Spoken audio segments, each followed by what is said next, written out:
Good morning, students. Today's lesson. My name is Justa. I'll be taking you through the paper one that you were sent to yesterday, the Mokasa paper, English paper one.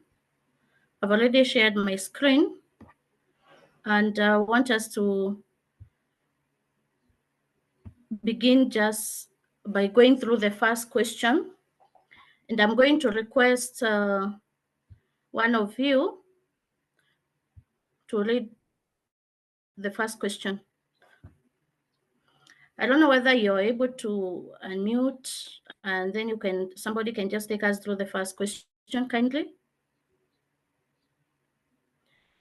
Anybody who is able to unmute and read the first question?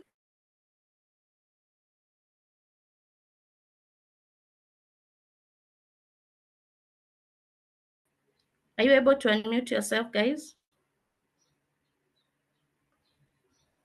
Okay, perhaps not. All right, so I'll read through the first question for you. Since you already have the paper, just go with me. The first question, of course, in English paper one is always on functional writing. And I remember the other time when you were in the whole lesson, I told you that English paper one can come in two types, actually three, where perhaps you've been given a single item for you to analyze, or you can be given a fused question. A fused question means you can either be told to email a recipe. So it's like you're writing the recipe inside the email, for lack of better words. So that is fused. You can also be brought a question now where it's a two item. They've been separated. There's part A and part B. And going by what you have seen neck testing, and that is an area that is highly tested, where we have two items, or it can be just one item. Like you did in the Malina exam, you did our two items. So I see even in this paper that we're doing today, the Mokasa, these are two items. So the first question is, the drama club in your school is organizing to stage The Samaritan by John Lara. The principal has allowed you to go ahead with the event as a club's income generating activity. As the secretary of the club, write an internal memo to club officials inviting them to a meeting to plan the event. Now, whenever we first of all get to question one in functional writing, the obvious thing that we ask ourselves, or what is just the basics for you to get to know, is marks are awarded in three different areas, like I have shared with you guys before. The first area is usually on a format. You know that without a doubt. Format is a very integral part when it comes to question one. Marks will be awarded also on language, like we're going to see. And language here in the functional writing, it's all about the correctness, how correct you are in your grammar, the accuracy in your language, the register, because every functional writing has a unique register. It has a unique diction. So you cannot bring a language that is meant for report in a memo. You cannot bring certain words that are meant for minutes writing in a memo. So we have to use the correct register for that particular writing. So those are the key areas that the examiner is going to award you marks on. The format, the language, and the content. Content, guys, is all about the interpretation of the question. And this is where most of the candidates go wrong, because you fail to see the tiny details the minute details that the examiner is trying to look at. So when we read this question, we need to understand the question perfectly well. First of all, this is drama club. It is in your school. So we will need the name of your school. It goes without saying. We have to mention the play that we are staging. Already the question tells us it is the Samaritan, so we cannot bring in another play, and we've even been given the playwright. It is the principal who has allowed you to go ahead with this event. It is an income generating activity, and you are the secretary. You are the secretary of this drama club. Now, question 1A is asking us to write an internal memo to the club officials. Doing what? It is important that we look at this main word here. We are inviting them. So this is not a word we can afford to ignore when we are writing our subject, and of course in the body. We must invite. Why are we inviting them? For a meeting. We're inviting them to a meeting. And this meeting is meant to plan for the event, and the event has already been given in the question up there. Now, what is expected of us in an internal memo? What is expected of us in an internal memo as far as the format is concerned? As far as the format is concerned, what is expected of us in an internal memo? Now, first of all, you know that when you begin writing the internal memo, there are the key details that the examiner is going to award you, the name of the institution, and it must be in capital letters. You need not underline, but it must be in capital letters. If it is not in capital letters, you're not going to score. Then the words internal memo have to be there. And of course, this comes at the center or the middle of your blank space where you're writing. It is not on the far right or on the far left, it's at the middle, at the center. Then the reference number of internal memo is very crucial. Candidates tend to be very creative, but you must ensure that the year appears. Whatever number you're going to come up with, the year must be there. The year must also be meaningful. Candidates have a tendency of writing years in the future or 20 years past. Like now in 2025, somebody can write 2026. That will be penalized. You'll not get a mark for that. Somebody can also write so many years ago, 2010. You know, just I think because we are doing these guys for the sake of marks in the national exam, just use the present here if you want to be safe. You can also create the number using the initials of your school, perhaps month to create all the file number, but the year must appear and it has to be a logic one. Don't work with the future years. Then I'm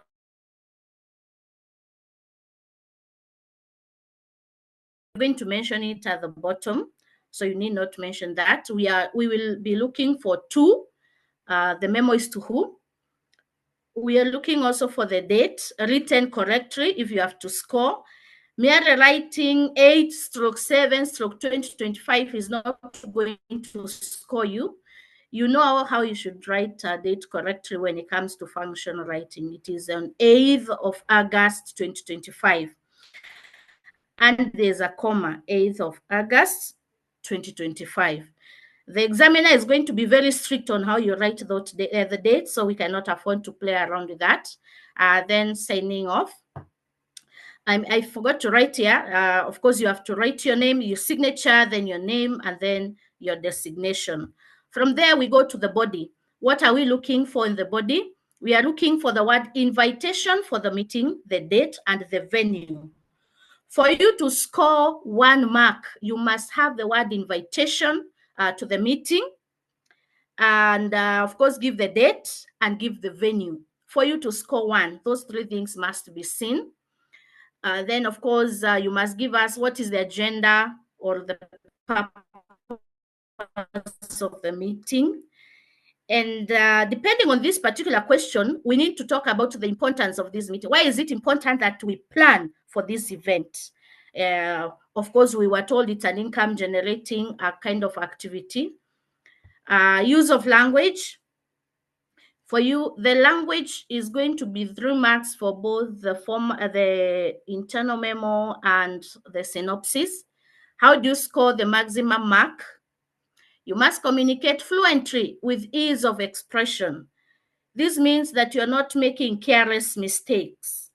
We have to see good planning and organization of ideas. This is the kind of where we say A leads to B, or the causal effect. Like, this idea connects to this idea. You don't start with idea A, then go to D, then come back to B. They have to flow to show good organization. Clever use of vocabulary. We want to see maturity in language use, the kinds of words that you say. When a candidate, instead of saying, please don't be late, somebody can say, be prompt. That shows maturity in language use. Of course, be creative. We are looking for merit ticks. Merit ticks here depends on your choice of words, how you're using your language. If you're using some vocabularies here and there, good construction, use of idioms and all that, well-constructed sentences, and correct punctuation. So you get a maximum mark if you observe all that, or it's, of course, at the examiner's discretion. You get 2 marks if you have a few spelling and tense errors. This is likely to be very common with candidates who are not keen. A few errors in sentence construction, a number of general errors, but the student can still communicate. Now, 1 mark, I don't believe we have anybody with 1 mark in Mangu. But this would mean the candidate totally does not know how to express himself, does not communicate, does not know punctuation. There is no full stop, there's no comma, there is mother tongue translation, the language is vague, there's a lot of ambiguity, gross errors. That is what can give you 1 mark, but I'm very sure we don't have somebody with a 1 mark here. Some of you may find themselves in the 2 category because of spelling errors and tense errors. But I would encourage that we all strive for the maximum mark. I'm hoping that up to there I've communicated. Now I want to go to the next slide. Now, remember what our question was. We are writing an internal memo. And this internal memo, I want us to go through. Now, this is the marking scheme that is here. And I want you to look at how marks have been distributed. Where you see F half means format half a mark. The name has to be at the center, like I said, and you can see that from my marking scheme, Masomo Bora High School. So you have to mention the name of your school here. The question did not give you the name of the school, but it is common sense that you have to have name of the school. Then the words internal memo, half a mark for that. The reference number, you notice that we've used the present here. Like I've told you, I would advise you to do that. There's the from. That order is very, very necessary, guys. Follow that order.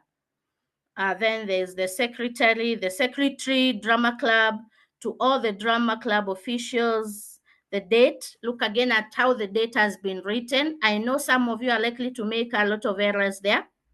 Please check how the date has been written there. Then there's the subject. Remember, I told you we must have the word invitation. And actually, I'm sorry, it is invitation for drama club officials meeting. It is F half. Now, what it means is that even if you were to make a grammatical error here, what we are looking for is the subject with the word invitation, and what are you inviting? Who are you inviting and for what? It must be in capital letters and underlined. It must be. Remember when we were doing the Malin exam, some of you lost marks for not following these simple instructions. Must be in capital letters and underlined. We are still on the format. There's a F half just down there. You give your signature, then your name, and then your designation. Now, if you are tempted to just write one name, for example, signature, and then you write Besije, Secretary Drama Club, you're not going to score because you should give us 2 names. Your full name has to be there. So you cannot just give one name, John. It is John so and so. So that you can be able to score the mark there. So we now look at, now up to there we have our format marks, and you can see that it is very easy for you to score everything in the format, very easy. The only area that I know could have caused you some trouble is in the way you write the subject, capital letters and then underline. And then when you're signing off there, give us 2 names. That is what the area I know you would likely have made a mistake. Now let us look at how marks have been awarded in the content. You are hereby invited. We must see the word invited for a meeting to be held on Saturday, 21st February 2025. Again, be keen on how the date has been written there. Don't just write some figures, like for example, 21/2/2025. That one will not be allowed. It has to be written in that format. Where is the meeting? It's in the library. At what time? At 2 p.m. So 1 mark for that full sentence. There's no half there. If you have to score, you must mention all that. This is meant to help us to plan for our forthcoming staging of the Samaritan. We have said what is the importance of this meeting. I mean, what is the agenda? Sorry. What is the agenda of this meeting? To plan for the staging of the forthcoming staging of the Samaritan play. So now somebody here can ask, what if you wrote Samaritan? I mean, the fathers of nations instead of the Samaritan. That's a contextual error, and you'll not get C1. So we must always refer to the book that has been given or presented to us in the question. The presentation will go a long way in helping students internalize the plot of this play. We are giving why it is important for us to prepare or to stage this particular play. It is so that the students can internalize the plot. And it will equally be an opportunity for us to source money to support needy students. That point there is absolutely compulsory, because remember what our question was. The question was for us to treat it as an income generating activity. So we cannot afford to fail to mention that it is going to be an opportunity for the club to raise money. So the internal memo is as simple as that. Hardly will you be told to write an internal memo for 20 marks unless the question is so elaborate. But most of the time, these are short writing that will come together, maybe with another writing. So before we move on to synopsis, I would like to take some questions as far as the internal memo is concerned.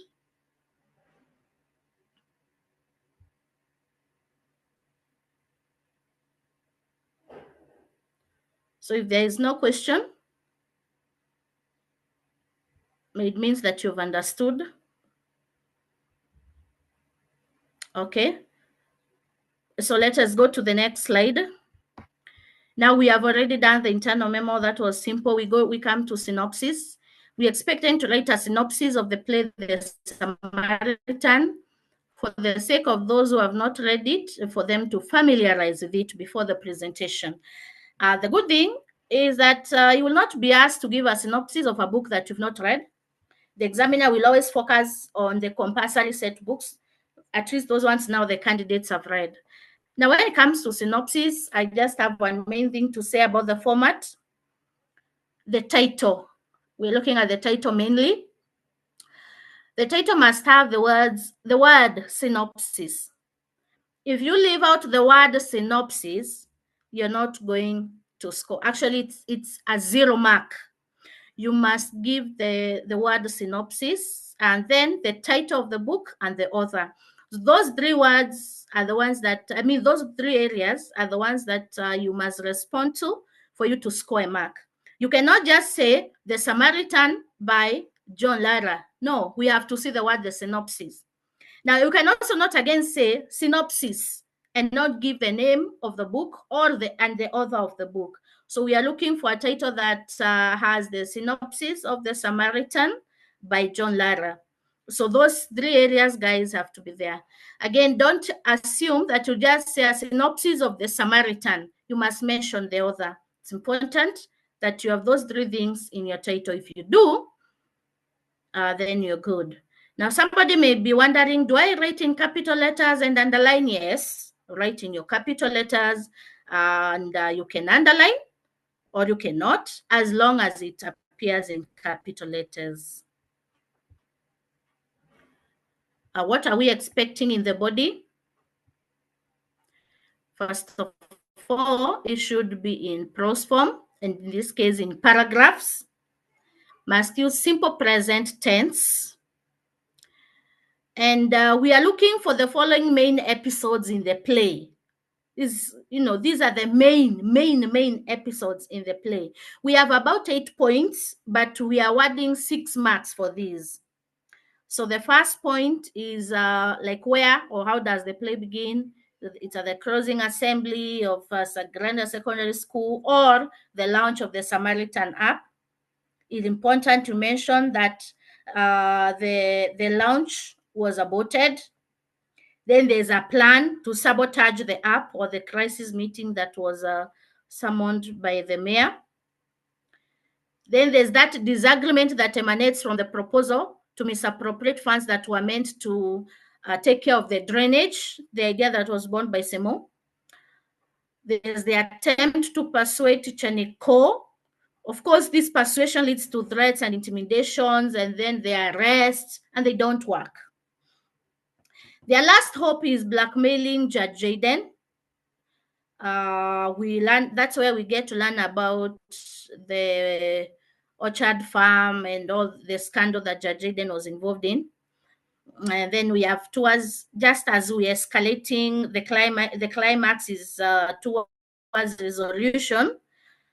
The leaders come together so that they can fight their common enemy. It is the end of the road for them when Tajo arrests the municipal leaders. And you can end, of course, by showing that choices have consequences. So it is important, again, that you mention the main parts in the synopsis. This is not a time for you guys to give themes when you're writing synopsis. We'll do that perhaps if we are tackling a different writing. But now when we are dealing with the synopsis, it's like we're giving a plot or a summary of the book. We cannot afford to start, giving themes, the styles that have been used there. No, we give a summary of what the play or that, but it can also be the Fathers of Nations. So really, you should be very conversant with the storyline or the plot of them all. Now we move on to how language mark will be awarded. It is just like in the previous slide. You are either in 3, meaning you have merit ticks, your grammar is well, there's maturity in your language use and all that, or you're in the bracket of 2 if you have some errors here and there, but I believe there's nobody who's going to be in 1. So when it comes to functional writing, guys, clearly, it's all about the interpretation of the question, your language use, and the format. Those are the areas that you should always focus on, because that's where the examiner is going to award you marks. Language mark, there will be a mark, and language mark, again, depending on the writing, the tone is usually neat in the language mark. For example, you're going to find that if you are writing an apology letter, the tone has to be remorseful. And we can always tell the tone by the choice of the words that you use. And in that case where we have like one writing, the grammar, the language mark can be up to 8, where we have 2 for the tone and 6 marks for language use. So because we don't know which particular writing we are expecting here, you realize that if it was in a letter, if it was a formal letter, we are going to be so much keen on the tone that you're going to use. Like in the internal memo, the tone we have to see through your choice of words. What words are you using? Are you ordering people? You are hereby commanded? No. I am ordering you to come for a meeting. You cannot use such tone. So whenever you're using your writing, it is important that you also get to learn that particular writing, what is the mood, the tone, or what the examiner is expecting of you. When it comes again to this writing, like for example, if it is a one writing kind of, let's say a speech, you realize that in a speech, we don't have a lot of grammatical, not grammatical, but format marks, because there's no much complicated layout. But there will be now more marks for language, because there's what we expect to hear, there was that we expect in a speech. I'll just maybe tell you that ensure that you don't mix items. Don't bring a foreign item. You see, like now when you are doing the synopsis, and then you bring in things like the author uses this style to bring out, that will be treated as a foreign item, and that is a mixed format. That means that the total marks you get out of 20, you will be penalized.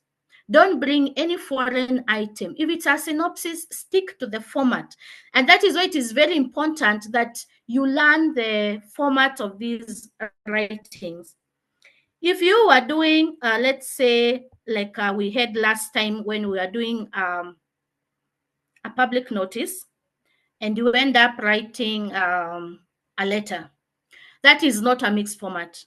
That is the wrong format. So you're going to lose marks 1 for the format. So format, you get 0. And on top of that, you're going to be penalized 2 marks again.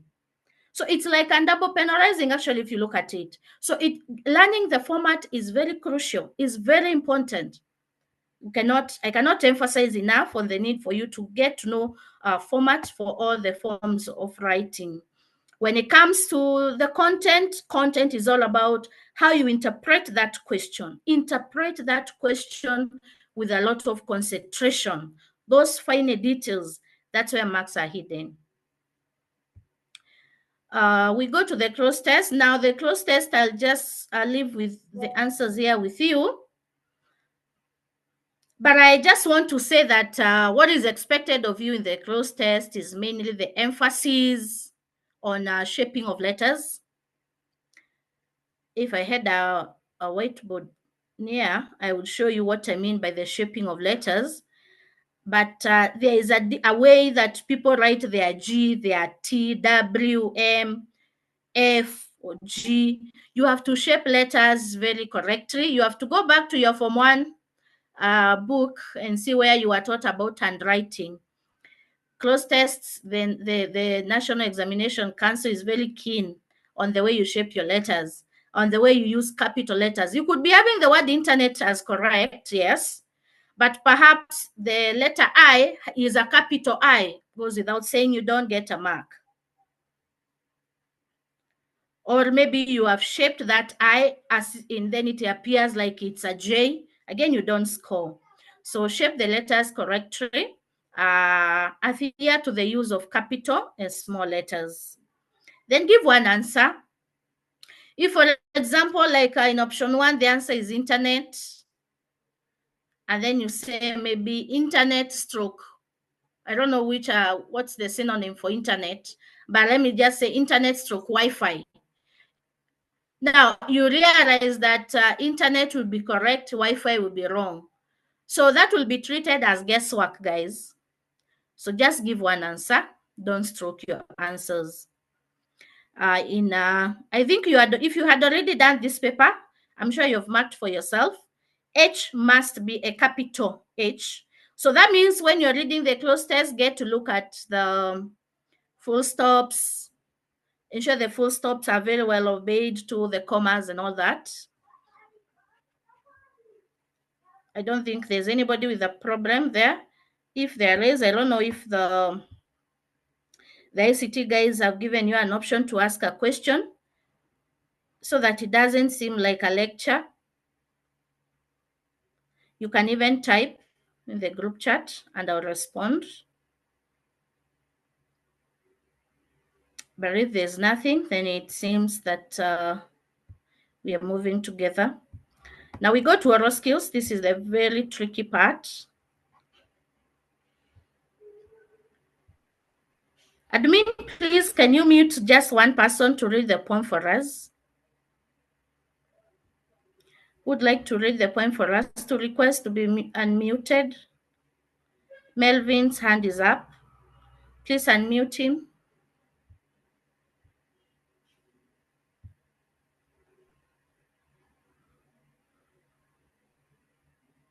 She walks in beauty like the night of cloudless climes and starry skies. and all that's best of dark and bright, with her in aspect and her eyes. That's melody that tender light, which heaven God in day denies.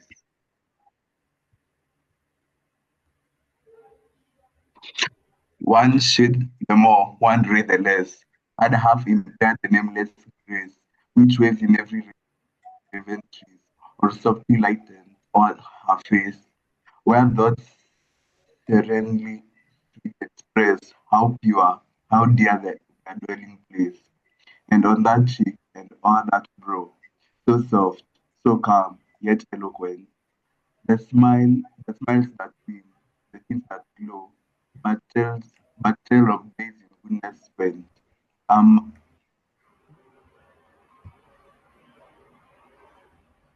a mind of peace with all bellow, a heart whose love is innocent. Thank you, Melvin. Thank you very much for taking us through the poem. We go to the obvious question that we expect. And I have given you two options here for you to see how you can present that rhyme scheme. The rhyme scheme is there, A, B, A, B. I don't think there's anybody with a problem of creating a rhyme scheme.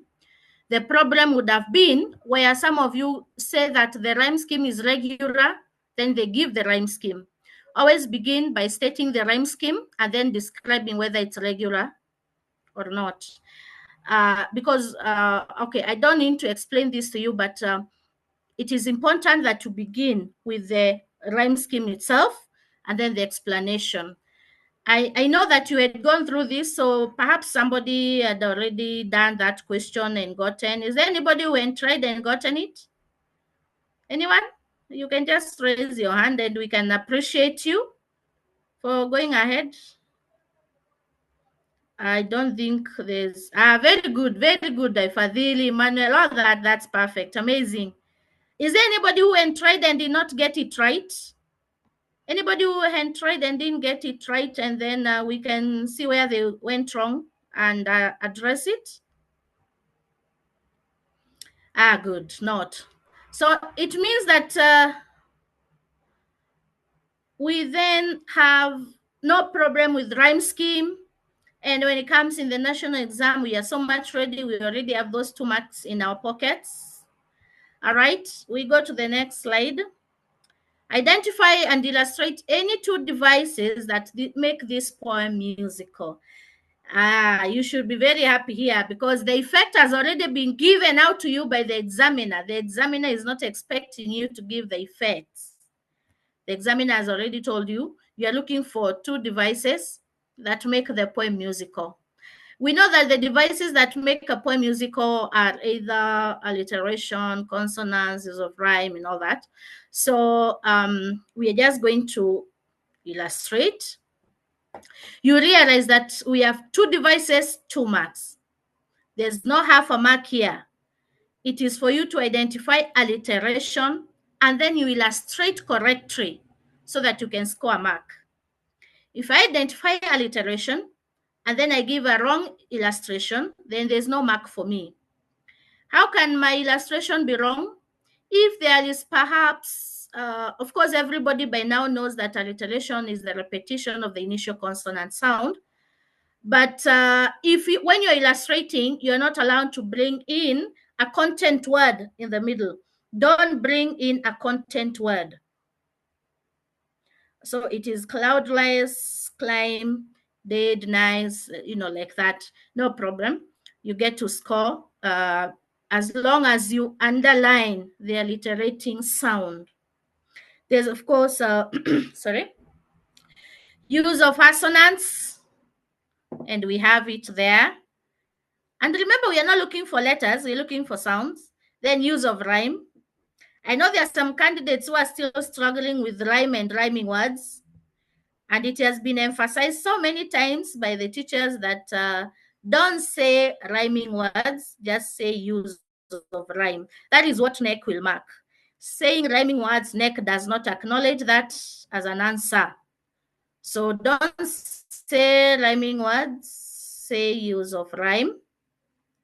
So we are looking for At least 2, very well illustrated.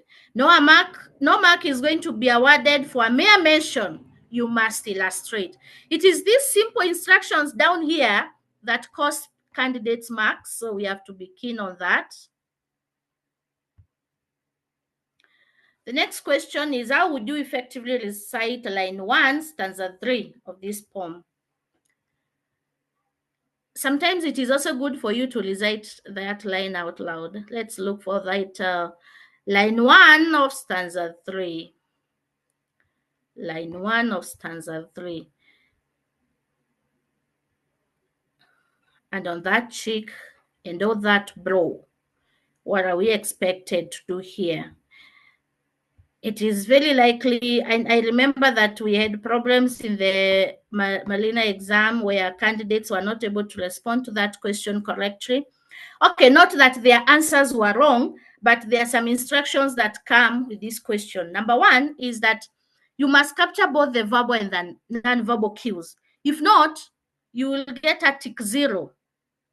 If you've written all maybe 2 verbal cues only, no non-verbal, it's a tick 0. If you write only non-verbal, again, it's a tick 0. This particular question, you must always ensure that you capture both verbal and non-verbal. Even if it is 1 mark, you must capture both the verbal and the non-verbal, because this is a performance question. I'm not going to emphasize that again, but let that stick in your head right now, that they must both be verbal and non-verbal. You cannot afford to give just verbal or just non-verbal. That is the first instruction. Even before the examiner looks at your answer, that is the first instruction. The second instruction is that each cue should begin from general to specific. General to specific, guys, is where you would say, I would use facial expressions or I would use appropriate gestures. That is general. Now move to specific. Specific here is that after mentioning the specific, for example, where you say, I would touch my cheeks, you must contextualize. Give the context. Where will you touch your cheeks when I am saying this? And then give us the effect. What is the effect of you touching the cheeks? Now, you realize that is too much. And that is why this question candidates keep scoring very little marks. It's because of these instructions. Mention, begin from general to specific if you want to score. Then contextualize your answer and give the effect. Let's look at what we have here. I would use a short pause in the middle of the line in response to the comma to create anticipation with the audience.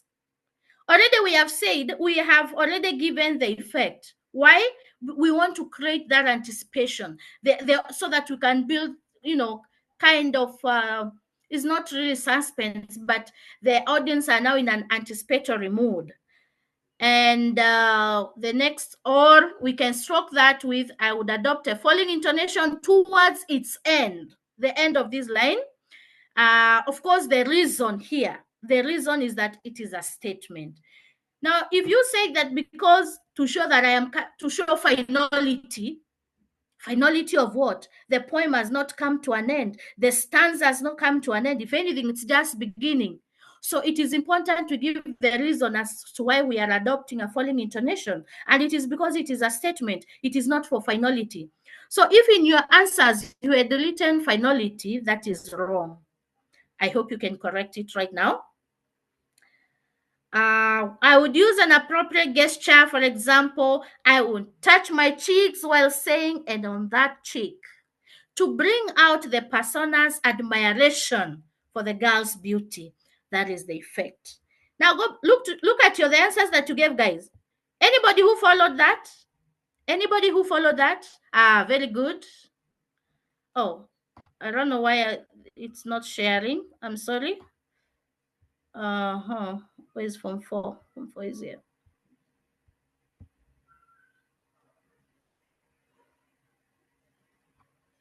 I hope you can see now. So you see what I was saying, eh? You must, and I wanted to know how many actually did this. How many mentioned began from a general to a specific, and even gave the effect, like touching on the cheeks to show admiration, using a falling intonation because it is a statement, using a short pause to create anticipation. Effect, guys, must be there. Don't leave out the effect.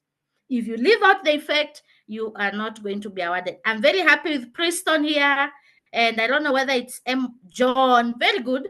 They follow the rubric. This is the NEC rubric. This is how the exam is going to be marked. So we cannot afford to give any other answer. And even if you got it wrong, I'm sure you now have it right. And going forward, you're not going to get that wrong. That is good. That's good, guys. Those who got, those who did not, you. And there's the other areas where you're going to see a different rubric. Now we go to, these are vowel sounds. The other time during the Malina exam, I just want to write here some things for you to see. I hope I'll be able to. Now, the commonly tested sounds in the NEC exam, we have the dental sounds. This is not part of the question. I just want to give examples here. Dental sounds. Okay, dental sounds are under, I would say, consonant sounds. You expect dental sounds are going to be tested. This is not related to this question, so I just want to say something about the consonant sounds, and then I can come back to the vowel sounds. We expect the exam, the NEC is going to test you on consonant sounds or the vowel sounds. I'll talk about the vowel later. Now, the dental consonant sounds, we expect the dental sounds, like we had in the Malina exam, the th as in thin, thick. You expect such. We expect the affricates, or you can be brought the fricatives, can be slashed with a violodento. These ones, you know them. Forget the names. Don't, sorry, affricate.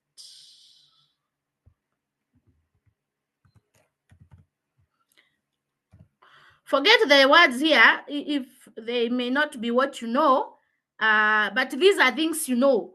Like, for example, I would talk of words like thin, thick, maybe the ones that you already know: pleasure, sachet. What else do you know? Choir, measure.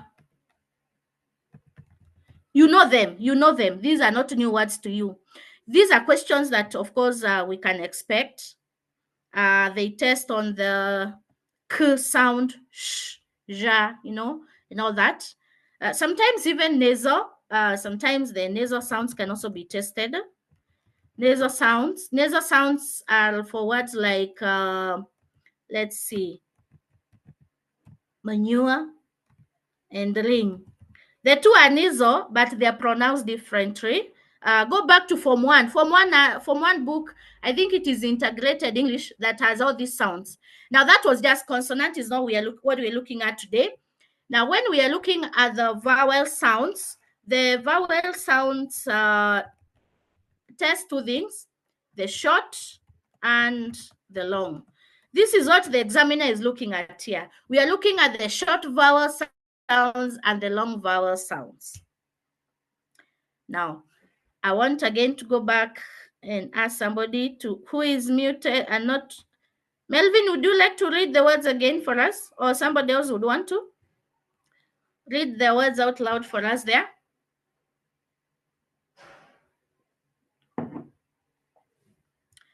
Melvin, would you want to?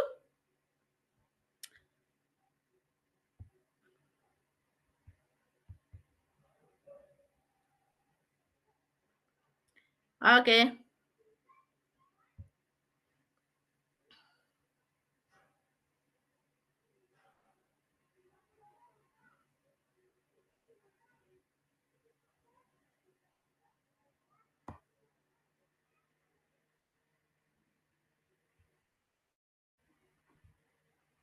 Melvin, are you able to read it for us?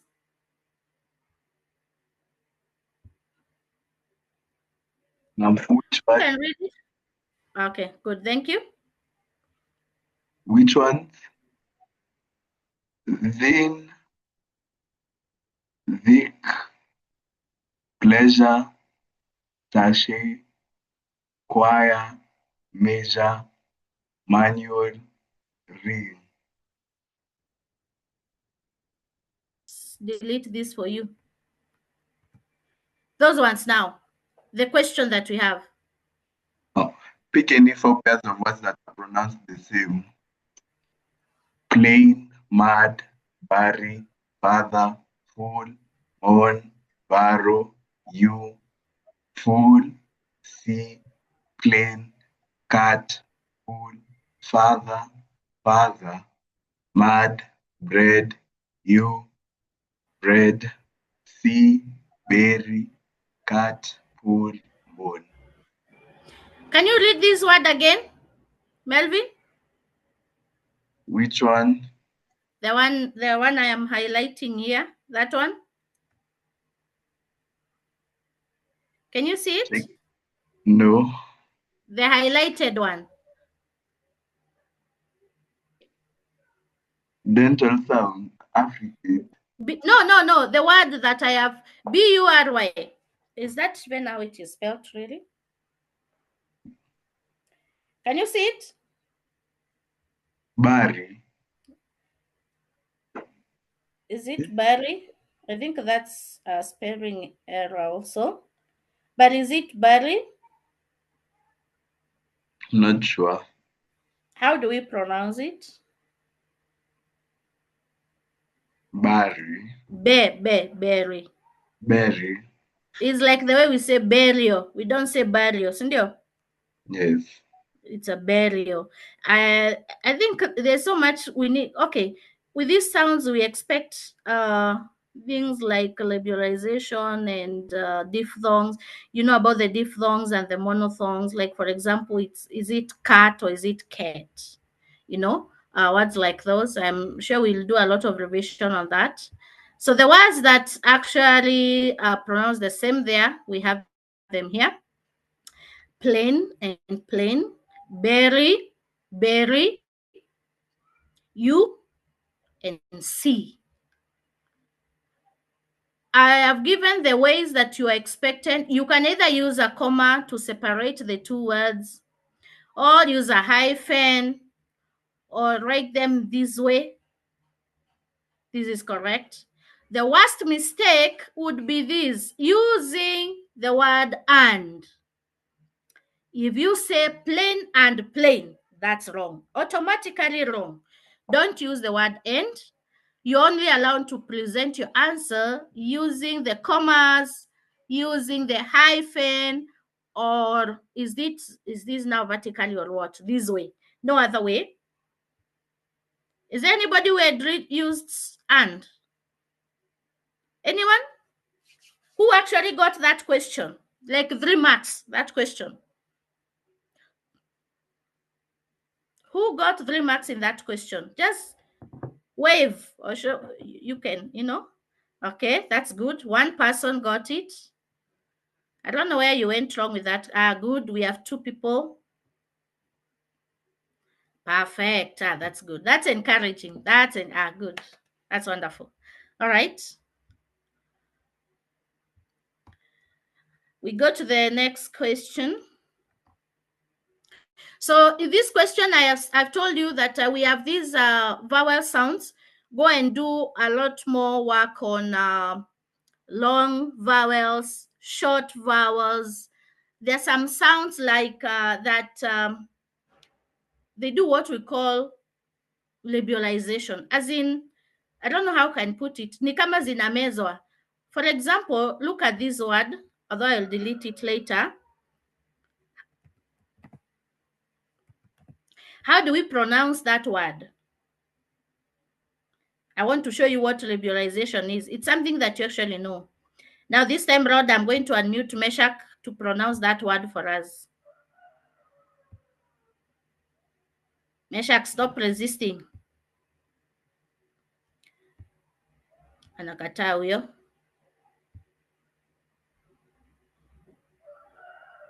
Anyone who can, I wanted to show you what liberalization is. I don't know what's happening. I'm not able to unmute. Perhaps I can unmute Melvin. I wanted to unmute a different person. I have Meshach here. Ah, good. I have not even, okay, very good.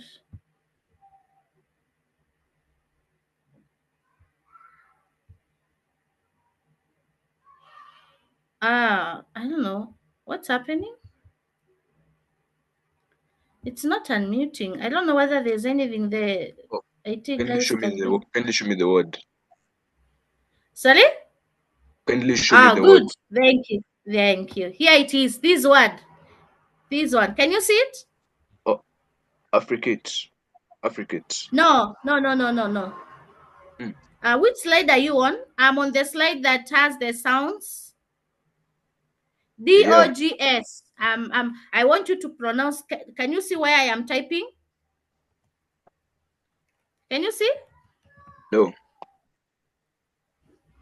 Slide 18, that's where I am at. Slide 18, can't see it. But I think I've shared my screen. Am I sharing my screen? Can you see my screen? Yeah, you can see the screen, but not the 18th slide. Yeah. Where exactly on which page are you right now? 17. 17. So you're in 17, eh? Yes. Where there are these words, plain, moon, plain, all that? Yeah. All right, let me just type something for you here then. Now, I want you to pronounce this word. Can you see it? Just below the word C. I haven't seen it yet. Can you see it now? No. I don't know then what we are going to do. Which word can you see? The one's on page 17. Able to read the last word. The last word on page 17. Mm-hmm.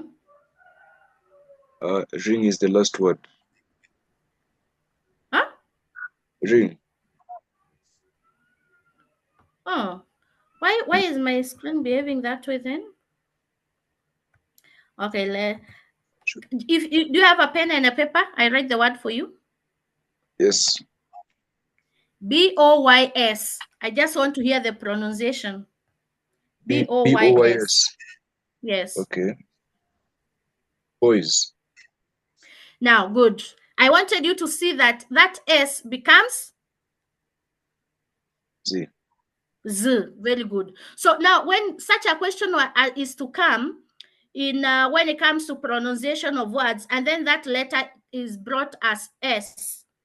And then there's another one now, like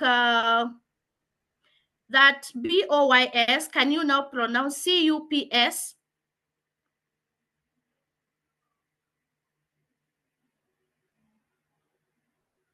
CUPS. Are you with me? I think I've lost him. Okay, no problem. I wanted to show you that sometimes a question.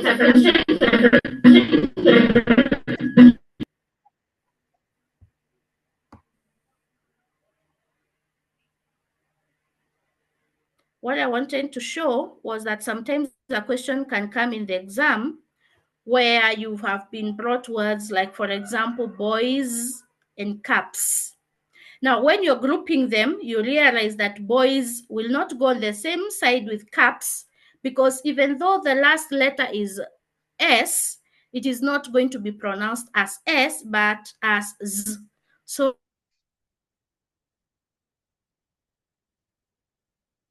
when you brought that chart or that table, and then you're supposed to classify them according to the pronunciation, perhaps of the consonant sound or the last sound, because of what in a different word may be called liberalization, you realize that this word now becomes Z, the S becomes Z. So it will not go in the same category with a word like caps, tables, it will change. So don't always be led by the letter, but actually pronounce that word yourself so that you can see the difference. Okay. I hope you can now see my slides clearly. We go to the next question. The words in bold indicate the stress words in the sentences below. Then briefly explain what each sentence means. This is a very simple question, but candidates will not get because they give vague explanation. Don't give a vague explanation. The lady in a red dress lost her purse. The lady has been written in bold. Now, what it indicates is that the emphasis is on the subject. We must say that, not any other person, not any other person. Let your answer be very clear. Don't write a vague answer. It is the lady and not any other person who lost the purse. You cannot just say it is the lady who lost the purse. We want to see the emphasis on the subject, not any other person. It is the lady. The lady in a red dress lost her purse. Red again is in bold. It is the emphasis on the color of the dress because this is the color that identifies. So the emphasis is on the color, not the blue color, not the red, that specific color. The emphasis is on the color. The emphasis is going to be on the action of losing the purse. Did not buy, did not sell, but lost. This is what happened to that purse. It got lost, not any other thing. So the emphasis is on the action. That's usually a simple question. If you're very sharp, those are 3 free marks. Now we come to the negotiation skills, and I think that this is now where we may have a little bit of drama. We can have 2 people reading, Jane and the trader. Let me see if I'm able to unmute anybody. Good. I will unmute him and him.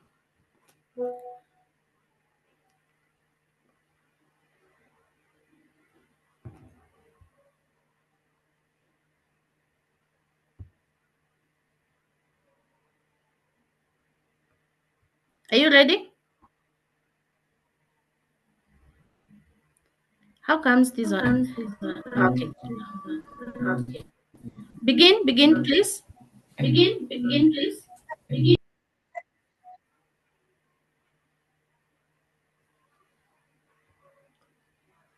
Who is reading, Jane? I've already unmuted 2 people.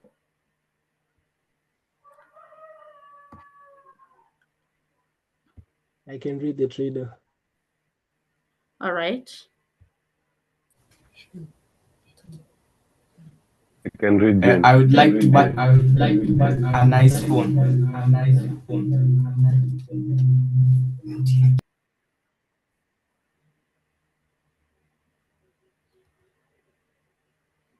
Trader? What do you want? Surprised. Where is Jane? Amepotea. I would like to buy a nice phone. Okay, let us begin. Let's begin. Just a moment. Read the following conversation between Jane and a trader and then answer the questions that follow. So one of you is reading Jane, the other the trader. Looking at the phones on display. Good morning. What do you want? Surprise. I want to buy a nice phone. Jane, please. I would like to buy a nice phone. All phones on display here are fantastic. Which one of them do you want? Pointing. This one looks great. How much is it? 20,000 shillings only. Goodness, you can be serious. You are extremely expensive. Then find another shop. What about a discount? Please, I'm serious about buying a phone. Uninterested? Really? Exiting. I'm sorry to have bothered you. Cursing. Get out of here before I shout you're a thief. Very good. Thank you, guys. Now let us give 2 illustrations that show that Jane is polite. These illustrations, how is Jane brought out as a courteous or a polite person? We are going to give the illustration and give the reason. Again, remember we had this challenge in the Malina exam. We don't just give the illustration, we have to say the reason. For example, she greets the trader, for example, good morning. To show friendliness, we have to indicate our answer. Remember, the rule of oral skills is that the statements should be full. We should not leave our answers pending. I don't know whether there's anybody who had gotten that. Who had gotten that and even given a reason after the illustration? Is there anyone? Really? Good, good. Okay. It seems that you're getting the gist of it. That's encouraging. Then she uses words and phrases like please, I would like to, I am sorry, to create a positive atmosphere for negotiation.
Excuse me, teacher.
Hello.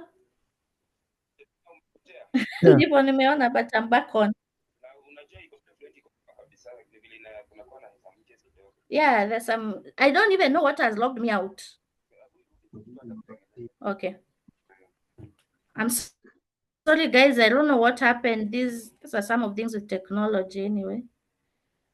Okay, so I'll just repeat those answers. We had just read the illustrations that show that Jane is polite. We said that she greets the trader, for example, good morning, to show friendliness. She uses words and phrases like I would like to, sorry, to create a positive atmosphere for negotiation. I must have been logged out when I was tackling this question. 2 poor conversational skills that are evident in this dialogue. I don't think I'm even sharing the screen, right? Yes. Oh.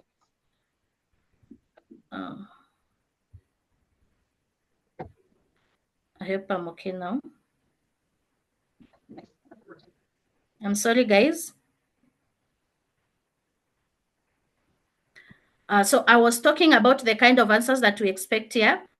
The trader, you can just say the trader rudely asks Jane, what do you want? Or the trader impolitely asks Jane, or impatiently. You don't have to use the 3 words, just select one. This is just for examination purpose, because there are some candidates who may use rudely or impolitely.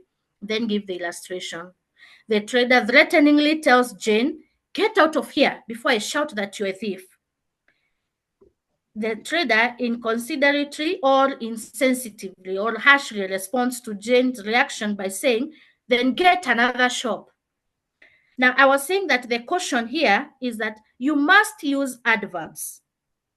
Don't use an adjective. For example, when you say that the trader uses impolite language, what do you want? That's a 0. Don't use adjectives. Why do we say don't use adjectives? We are focusing on the mannerism, not the person.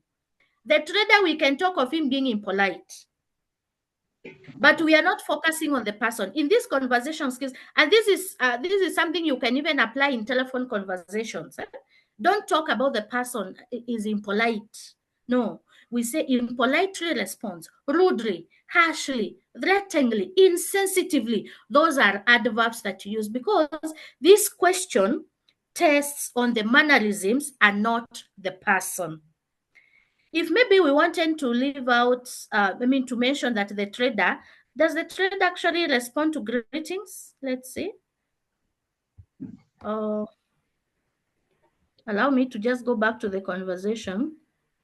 Jane, good morning. The trader does not respond to greetings. So we cannot give our answer as does not. Does not is not allowed. So in this case, you cannot say that the trader does not respond to the greetings. That would be wrong.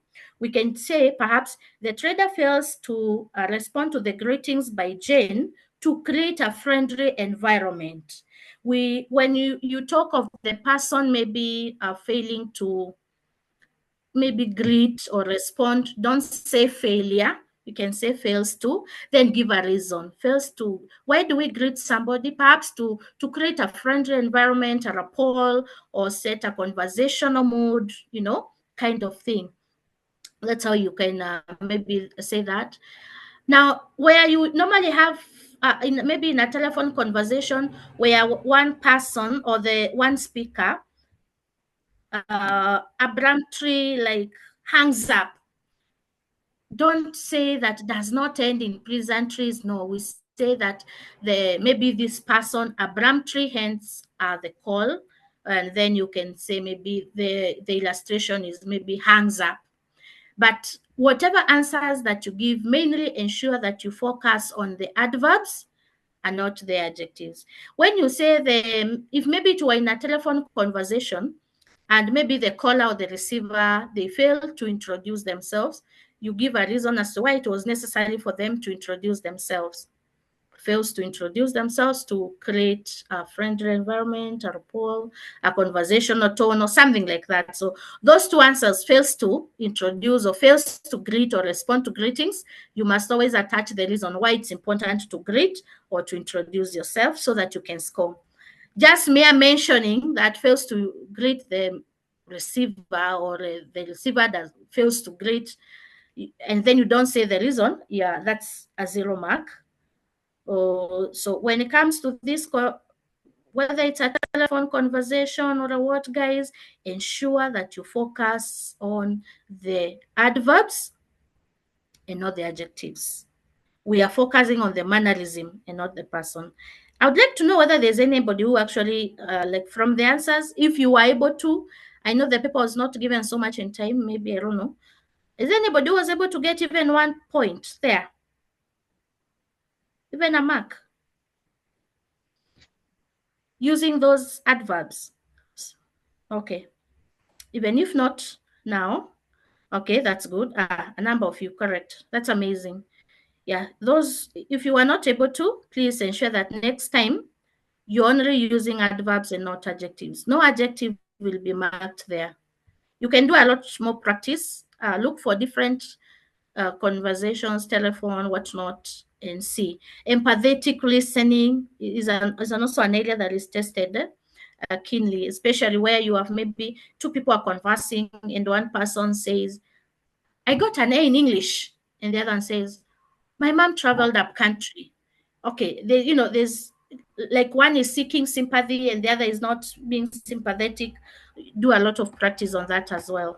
Negotiation skills, there can be other questions on these. In your own words, relate any three responses by the trader to demonstrate good negotiation skills. Of course, now these ones, we are going to test your language as far as negotiation is concerned. And just so you know, negotiation skills is not just about buying. It's not just about buying.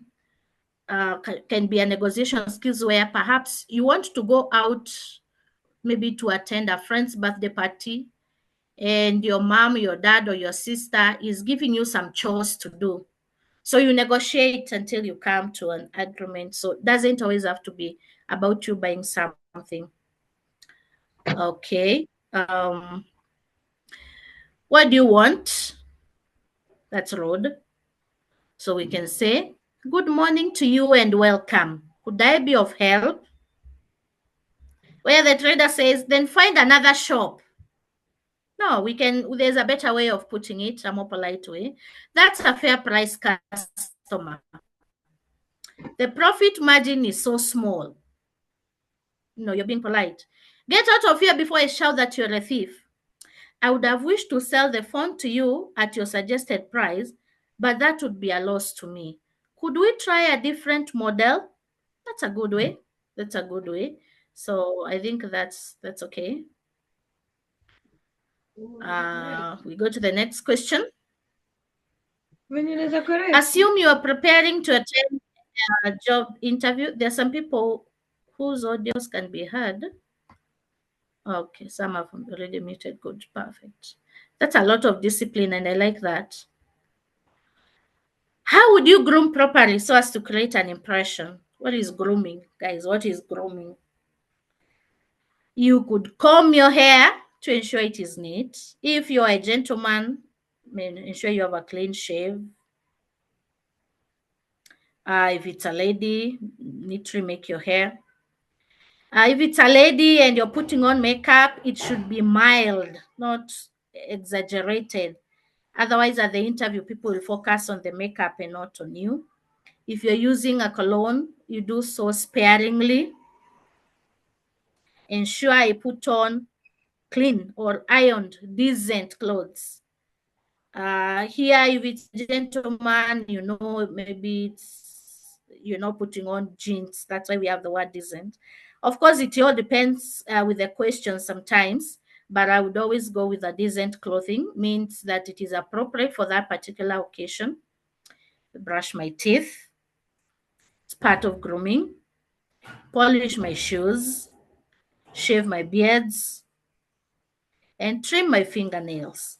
The way you present yourself during an interview is very, very important. Even in school, when you're going for interviews for the position of captain, I know you always take care of how you look.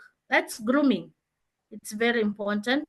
And that one, I think, is if you didn't know about grooming, now you know. These are questions on etiquette that can come anytime.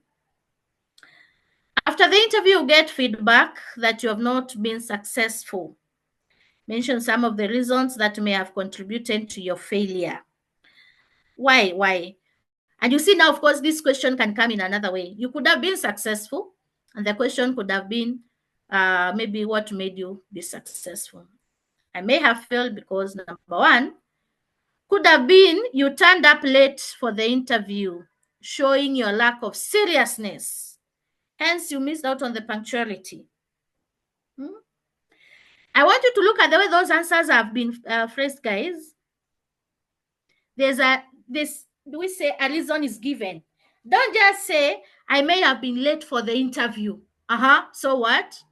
I may have been late for the interview, showing my lack of seriousness. That's how you score a mark.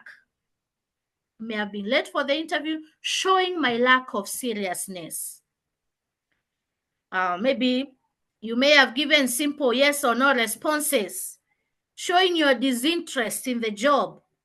When somebody is asking you, are you happy with the economy of the country? Then you say yes, even with a falling intonation, yes. Shows disinterest.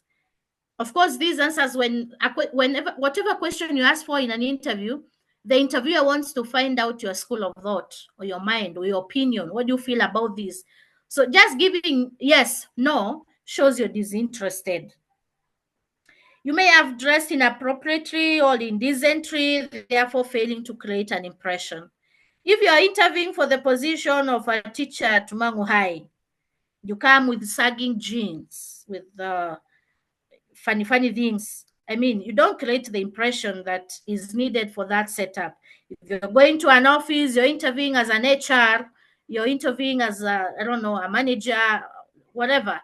That impression is only seen based on how you physically present yourself, the way you're dressed. Talked ill about my previous employer and therefore coming out as a person who doesn't take personal responsibility. Somebody will ask you why you left your previous job, and then you start saying, my employer was a very bad person, always doing this, always doing that. So if you talk ill about the previous employer, of course, now you come out as a person who does not take personal responsibility. So when you're giving these answers, don't just mention merely, I may have dressed inappropriately. Go ahead and give a reason. What does it show? Maybe discussed money or time off, hence showing my lack of commitment. You get to an interview, the panel, tell us about yourself, and then you start saying what not. Of course, those are like, I think the Form 3 or Form 2 had that question. If you are in an interview and then you ask that question, tell us about yourself. Depending with the question, we want to see your attributes or the kind of a person you are. And then now you start discussing money. I hope you're going to pay me 100,000. I cannot take anything less. That shows lack of commitment. Again, this question could have come, like I said, maybe you were successful and you asked to give reasons that may have contributed to your success. It is, of course, the opposite of this. Of course, again, maybe when you say, I arrived early for the interview, showing that I am serious, you must again mention the effect of that, that particular reason that may have made you be successful for this interview. You must give a reason as well. I was saying that there was that question. There have been some questions that have been coming up, of course, about personal space and etiquette. If you are interviewing for the job of a coach and then you ask, tell us about yourself, what will you say? What will you say? If you've been told, tell us why you are most suitable for this job, talk about your experience. Just do a little more practice on that. We have a reader here. Again, I would like for some two people to just read that reader very quickly. Who is not? I'll just, if I unmute you, please just read it. Okay, good. Bruce is here today. How are you, Bruce? Bruce is a very good student from Form 4 Cape. I'm not able to unmute you, Bruce. I may try Lexio. I don't know what's happening. Good. I've succeeded with one.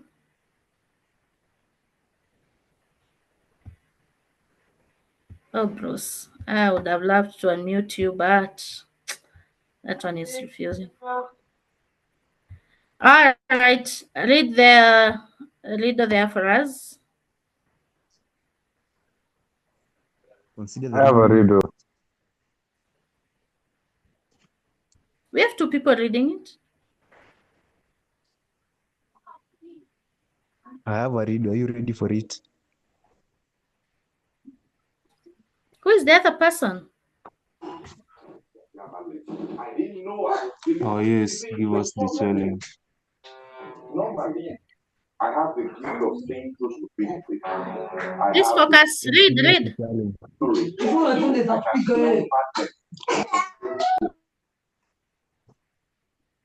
Can you read once again, please? I have a riddle. Are you ready for it? Yes, give us the challenge. I have a wife who never returned to where she came from.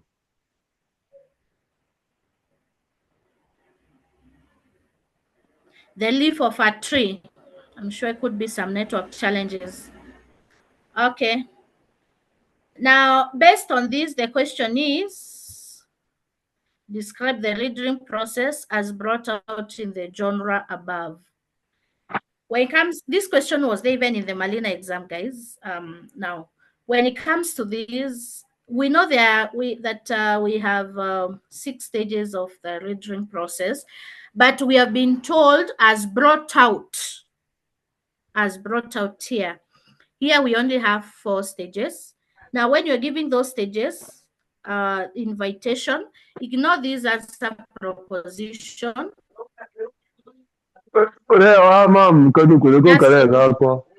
Invitation.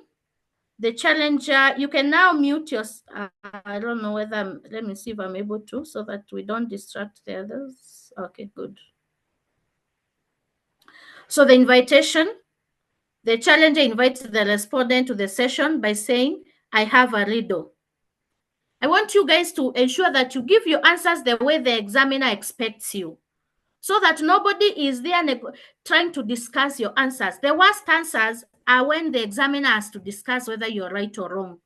The best thing is for us to give what the rubric intends. Simple answers. Don't give very complicated that will subject your answers to a discussion, perhaps even a penalty, or the answer is thrown out. No, let's give the simple answers that the examiner is expecting. Invitation. The challenger invites the respondent to the session by saying, I have a riddle. We are referring to what the example we've been given above, so our illustration must come from there. The illustration above does not say riddle. The illustration above says, I have a riddle. So we go by that. Then there's the acceptance, where the respondent accepts the invitation by saying, yes, give us the challenge. You see, we have to quote exactly what has been given in the genre that is above. And then, of course, there's the riddle itself, that is challenge, that is pose, sorry. For example, is saying, I have a wife who never returns to where she came from. We cannot give a different riddle, must be the one that has been brought out there. Then the answer, the respondents give the answer, the leaf of a tree. Whether that answer was wrong, we don't know. Whether it was right, we are not given a conclusion. We cannot go ahead and talk about solution or say that this is a guess. It is the answer that was given. So those are the 4 stages as per that. And this is a very good question, because in the Malina you had done where the 6 stages were tested. Now this one you have 4 stages that have been tested. And always be guided. The stages must be numbered. It goes without saying. I hope you can read the instruction down there. It is stage 1, stage 2, stage 3, stage 4. You must number the stages. And each stage must be identified and, of course, properly illustrated. If you break any of those 3 instructions, it's a 0 mark. For example, if you said invitation, I have a riddle, that's a 0 mark. To bring out the stages, I would say number 1, invitation. The challenger invites the respondents to the session by saying, I have a riddle, 1 mark. But number 2, stage 2, acceptance. All that, give it in a very simple way, and your answers are going to be okay. Now, I don't know whether there's anybody with a question. We've come to the end of this presentation. Anyone with a question? Okay. I don't know, these hands that are up means they have a question. Excuse me, teacher. Yes. Can you please go back to that of stress? Come again? You go back back to? to that question that was asking about stress. Okay. Let me, don't remember the slide. Let me see. Okay, yes, I'm there. What's the question? Okay, Yes? I wanted to see the answers. Oh, okay. Can you see them? And that one, yes. And that Is one that one? of after that negotiation skill, the first question. Jane as polite and courteous? Yes. Okay. This Okay, is why I done. was saying you can see the answers now? Yes. Okay. Thank you very much. You heard that I said that when you say she greets, you have to say the reason for greeting, isn't it? Yes. Yeah, okay, good. Let me see if I'm able to unmute another person to ask the question. Yes. Nimepata marking scheme. Sorry? Kindly, You can ask. kindly. I cannot hear you.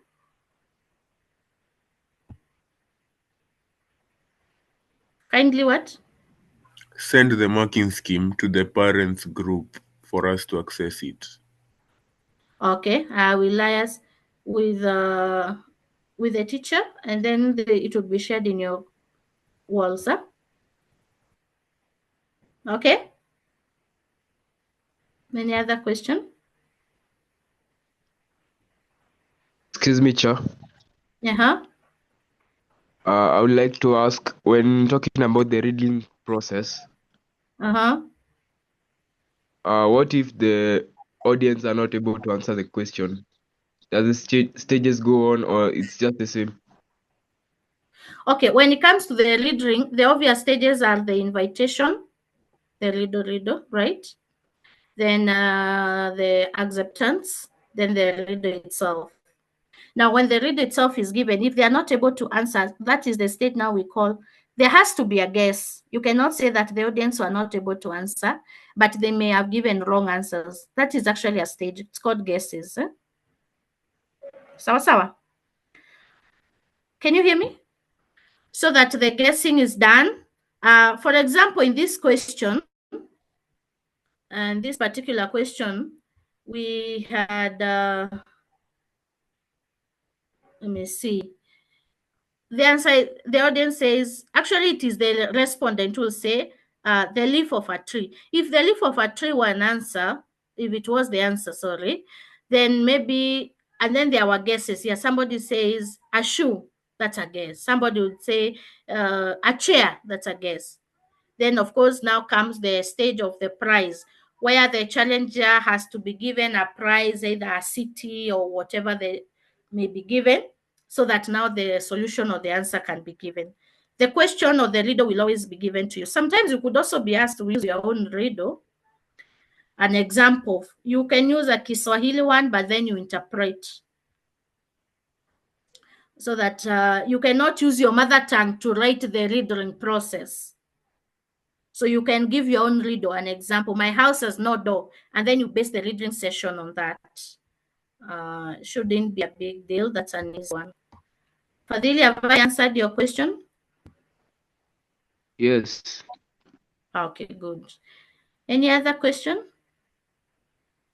I will share the marking scheme that has been coordinated, and maybe the final one, and then in about an hour you will have it in actually less. It's because I have another class. I'll share it with you. You get it today. All right. If there's no other question, guys, I want to say thank you for your participation. If you have any other question, of course, we can talk in class, or any other question, I'll be more than willing to assist. Have a blessed day, guys. Bye-bye.